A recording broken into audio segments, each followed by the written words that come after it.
जय हिंद दोस्तों।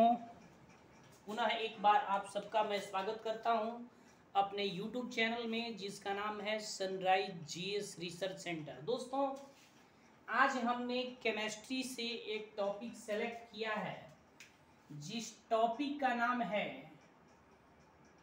यौगिकों का रासायनिक नाम।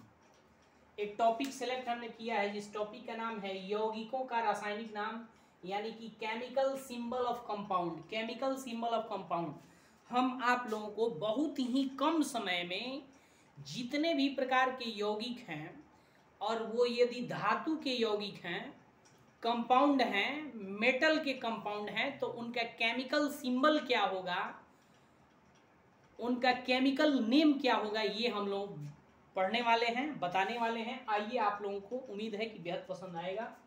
जैसे दोस्तों, धातु का ऑक्साइड लिखना है, धातु का ऑक्साइड, तो धातु का ऑक्साइड लिखने के लिए जो है धातु के रासायनिक संकेत के अंत में ओ जोड़ देते हैं।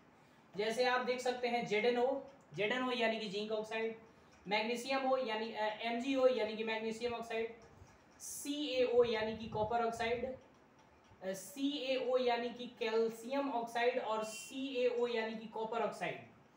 उसी तरह से यदि धातु का हाइड्रोक्साइड यदि लिखना है, धातु का हाइड्रोक्साइड लिखना है, तो धातु के सिंबल के अंत में यदि OH जुड़ा हो, चाहे OH होल्ट वाइज जुड़ा हो, तो उस स्थिति में भी उसको धातु का हाइड्रोक्साइड पढ़ते हैं। जैसे आप देख सकते हैं, यहाँ हमने लिखा है MgOH, तो इसको हम लोग कह सकते हैं मैग्नीशियम हाइड्रोक्साइड। यहाँ है CaOH होल्ट वाइज, तो इसको हम लोग कह सकते हैं या कहेंगे कैल्शियम हाइड्रोक्साइड, यहाँ पोटेशियम हाइड्रोक्साइड, और ये जिंक हाइड्रोक्साइड। ठीक उसी प्रकार धातु का कार्बोनेट यदि लिखना है, तो धातु का कार्बोनेट लिखने के लिए लास्ट में CO3 जोड़ा जाता है, तथा बाई कार्बोनेट लिखने के लिए लास्ट में HCO3 जोड़ा जाता है। जैसे आप देख सकते हैं ZnCO3 यानी कि जिंक कार्बोनेट, और यहाँ है ZnHCO3 यानी कि जिंक बाई कार्बोनेट। उसी तरह से यहाँ दिया हुआ है CaCO3 यानी कि कैल्शियम कार्बोनेट, और यहाँ दिया है CaHCO3 यानी कि कैल्शियम बाई कार्बोनेट। ठीक उसी प्रकार यहाँ दिया है CuCO3 यानी कि कॉपर कार्बोनेट, और यहाँ हो गया CuHCO3 यानी कि कॉपर बाई कार्बोनेट। उसी तरह से चौथा स्टेप है, यदि धातु का सल्फेट लिखना हो तो SO4 जोड़ते हैं, और धातु का बाई सल्फेट लिखना हो तो HSO4 जोड़ देते हैं। जैसे आप देख सकते हैं ZnSO4 यानी कि जिंक सल्फेट, यहाँ ZnHSO4 यानी जिंक बाई सल्फेट। उसी तरह से CuSO4 यानी कि कॉपर सल्फेट, और CuHSO4 यानी कि कॉपर बाई सल्फेट। उसी तरह से FeSO4 आयरन सल्फेट, और यहाँ FeHSO4 आयरन बाई सल्फेट। तो ये एक तरफ 4 प्रकार के धातु और उनके केमिकल नेम और केमिकल सिंबल हैं। आइए अब इधर देख सकते हैं, धातु का नाइट्रेट लिखना हो, धातु का नाइट्रेट लिखना हो तो उसके अंत में जुड़ा रहेगा NO3, तथा नाइट्राइड लिखा हो तो जुड़ा रहेगा NO2।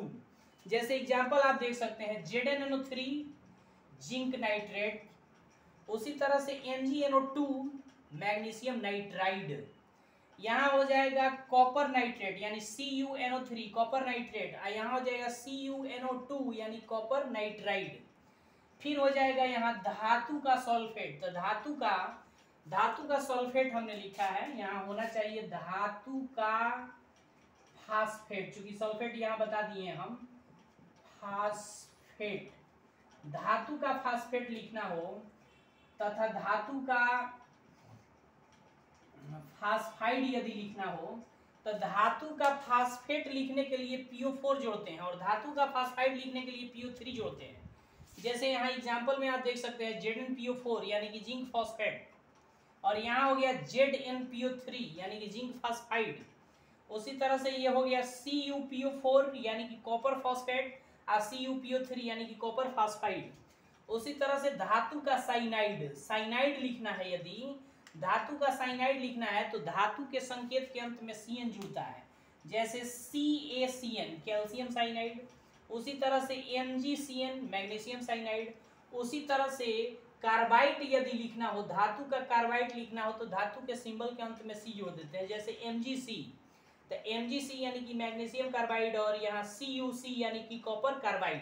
उसी तरह से आप देख सकते हैं हमने लिखा है यहाँ हाइलोजन। हाइलोजन कहते हैं मॉडर्न पीरियोडिक टेबल के आवर्त वर्ग 17 में उपस्थित तत्वों को हाइलोजन कहते हैं। और हाइलोजन का कॉमन सिंबल होता है X, और X के अंतर्गत आते हैं जैसे F आ गया, Cl आ गया, Br आ गया, I आ गया, यानी कि फ्लोरीन, क्लोरीन, ब्रोमीन, आयोडीन, ये सभी हाइलोजन एलिमेंट्स कहलाते हैं, हाइलोजन तत्व कहलाते हैं। तो ये यदि अकेले हैं तो वो हाइलोजन है, लेकिन किसी दूसरे के साथ हैं तो वो हैलाइड है। जैसे फ्लोरीन अकेला है, F अकेला है तो फ्लोरीन है, किसी दूसरे के साथ है तो फ्लोराइड है। ठीक उसी प्रकार जैसे NaC तो NaCl है, NaCl, तो इसको सोडियम क्लोरीन नहीं कहेंगे, ये हो जाएगा सोडियम क्लोराइड। उसी तरह से MgF है तो मैग्नीशियम फ्लोराइड हो जाएगा, CuI है तो मैग्नीशियम आयोडाइड हो जाएगा, और NaBr है तो ये हो जाएगा सोडियम ब्रोमाइड। तो दोस्तों केमिकल सिंबल ऑफ कंपाउंड ये समाप्त हुआ। आप लोगों को ये पसंद आया हो तो प्लीज़ इस चैनल को हमें प्रमोट कीजिए और कमेंट्स जरूर कीजिए। आप लोग कमेंट्स करने में और वीडियो को लाइक करने में कंजूसी कर रहे हैं, तो इसी के साथ आप लोग इसका नोट्स बना सकते हैं। और फिर हम मिलते हैं एक नए वीडियो के साथ आप सबके सेवा में। तब तक के लिए धन्यवाद।